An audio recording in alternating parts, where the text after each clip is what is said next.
In today's video, I'm going to break down exactly how much estate agents earn in the UK using real data, salary figures, and real life commission structures. The truth is, most estate agents in the UK earn far less than you think they do, but a small percentage out there earns so much more than anybody ever realizes. So if you're thinking about getting into a estate agency or you're already an estate agent, then this video will give you a realistic expectation about what to expect. So I've been an estate agent now for over 20 years, and I now coach and train estate agents all over the UK. So I see behind the scenes, the sort of under the hood of estate agency businesses every single day. So what we're going to look at is what the average salary is for an estate agent in the UK today, what trainees and newcomers to the estate agency world can expect to get paid in their first year, how commission really works, and how some agents can get paid £30,000 while others are getting paid over £300,000 for doing exactly the same job. So an estate agency in the UK, there's generally two big pools of income if you're an employed estate agent. First part of that is your salary that you earn every single month. This is usually a fixed figure, and most people are quite used to salaries and sort of income into their own household.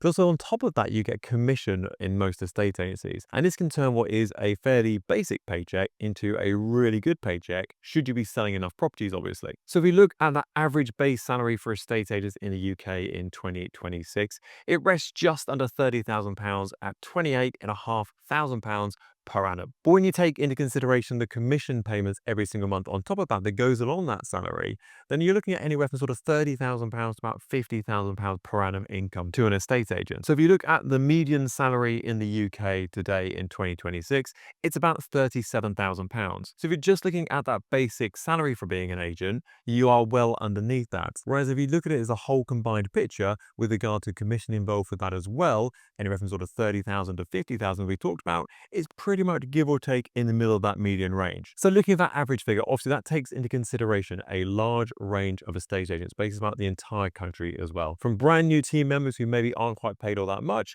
to more established team members are higher up that pay scale at the moment. So let's start off by looking at the first couple of years of being an estate agent and see what are the sort of salary and commission structures you should be looking at from this early on stage. So to start off, the average basic salary for this sort of position is about £18,000 to £22,000. Now I'll let you into a little bit of a secret here. When I first got into a estate agency back in 2002, 2004, I'm showing my age here slightly because I'm forgetting it already. Salaries actually weren't a million miles off of that. So estate agency salaries haven't really kept up over the last 20 years or so.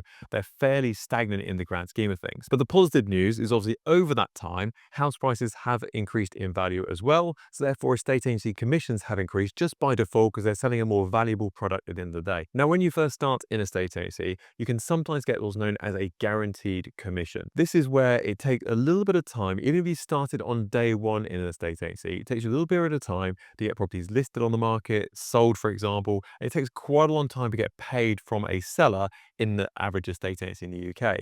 This is usually about 6 months. So what lots will have is when they first start up an estate agency, they find they get a guaranteed commission. This might be for 3 months, 4 months, 5 months, 6 months. It will vary from employer to employer. And basically what this is saying, look, we understand you haven't had the time yet to get any commission into your bank account because it just takes a while to get paid. So therefore, we're going to kind of substitute some money in your direction for the first few months or so, just while you get up on your feet. Now, at the end of your guaranteed commission, let's say 6 months down the line, you would fall back on the base salary plus any commission you've sold as well. So think about it as a little bit of a comfort blanket for the first 6 months or so. So this means typically when you look at the first year in a estate agency, when you take consideration things like guaranteed commission, for example, and properties you've sold and salary, the average in the UK goes anywhere from about £25,000 OTE to about £30,000 on target earnings as well. So you're in that sort of bracket. Okay, so let's focus in on commission and how much you actually get paid off the back of selling a property. Because I love the estate agency because it's very much an effort versus achievement sort of conversation. So you don't actually have to try that hard, but if you've got really good achievement, then you get paid really well for it. So you don't need to be the hardest working in the room, but if you do sell the most properties, you'll get paid the most for that. So don't get paid on effort, you get paid on the achievement of actually selling homes. So let's look at how much you would on average get paid in the UK for selling a property whilst you work for an estate agency business. Now, for the ease of maths in this, I'm going to use some nice round figures. These will vary slightly through different parts of the UK, but it'll give you a good idea, but good footing about where to look at things in the future. So the average house price in the UK is just short of £300,000. So for today's exercise, let's just say £300,000. Let's keep my maths nice and easy. Also, the average estate agency fee in the UK is just over 1%. It's about 1.1% roughly. So let's go on the negative side of that and let's get it down to 1% as a nice easy figure. The owner of the estate agency, when they sell the property, they will get a commission check through for 1% of the selling price of that property. So let's just say we got it for £300,000 and we sold it for £300,000. High five to us for asking price offer. This means the £3,000 check is coming into our estate agency business. Now, I know you're thinking it'd be great if you can keep all of that, which we're going to talk about actually a little bit later on in this video. But on average, generally negotiators and people in the earlier positions of the business, they'll get about 10% of the selling fee of that property. So let's say we had a listing price of the property of £300,000 and our business charges 1% of the selling price of that property. That means the business is going to get £3,000 for selling that home. Now, as the negotiator who sold that property, you'll generally get about 10% of that commission. So if you've got a property again, £3,000 coming in, you'll be looking at about £300 for the completion of that property. Now, for most businesses, that's only payable when the person moves in, because as an agent, generally in the UK, you don't get paid until that person moves in their property, which, as we talked about earlier, can take about 6 months. So you won't actually see that £300 probably for another 5 or 6 months after you agree the deal. This is why you've got that guaranteed commission structure we talked about earlier, just to kind of soften that blow for those 4, 5, 6 months while those first commission checks are coming through. Okay, so we've talked about what you are expecting when you first start an estate agency, but what's the upside here? How is your money going to increase as your skill and prowess of selling property going to increase? So let's look at the next couple of years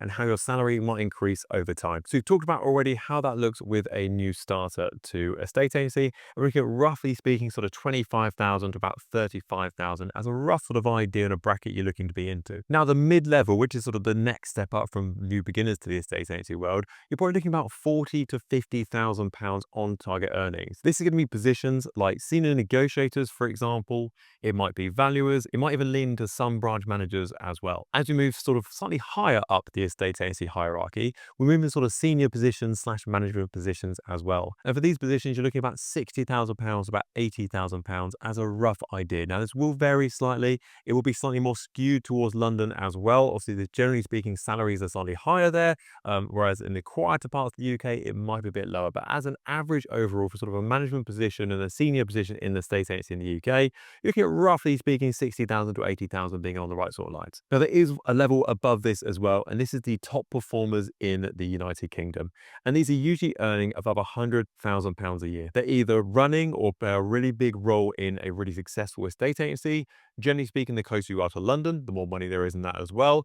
Or they've gone out on their own and have their own business. Therefore, they keep a lot more of the commission that the business gets when they actually sell a property. So lots of the agents who are earning above £100,000 a year, they have made the leap into being a self-employed estate agent. Now, this isn't all upside. So you might see the figure go over £100,000 worth of earnings. Oh my goodness, that's amazing. But obviously, there's a trade-off to be made here. So when you've got a salaried job, obviously you get paid on the first of the month every single month, as long as you don't get sacked. You get your commission coming in every single month, as long as there's no quiet lulls, etc. You get things like sick pay, maternity leave, you might get some holiday time as well. So there's lots of positives and upsides to being employed. But on the other side of the coin of being self-employed, it's very much risk versus reward orientated. So therefore, instead of getting 10%, like we talked about earlier on that sales, we've got about £3,000 come into the business, and we've got about £300 off the back of this. For most self-employed estate agents out there who are linked to some sort of brokerage, they'll keep about 70% of all that income. So there's a huge difference between being employed, we're getting about 10%, to self-employed, we're getting about 70%. Obviously, there is no basic salary on the self-employed side of things. You literally keep what you kill. So if you have certain months or a couple of months of the year where you actually sell no properties, you can get paid zero money for coming to work. Whereas if you're employed, that money will keep coming through over time. So it isn't all good news being self-employed, but the commission you can earn is massive compared to that smaller 10% when you have got an employed role. Okay, so that is a wrap on today's video. I hope you enjoyed and took some value from it. You get a good idea about where the income for a estate agency is in 2026. If you'd like a free copy of my best-selling book, Your First £100,000 Estate Agency, you can download a free copy. Simply DM us the word book over on Instagram and that will come straight across yourself. I'll catch you on the next video.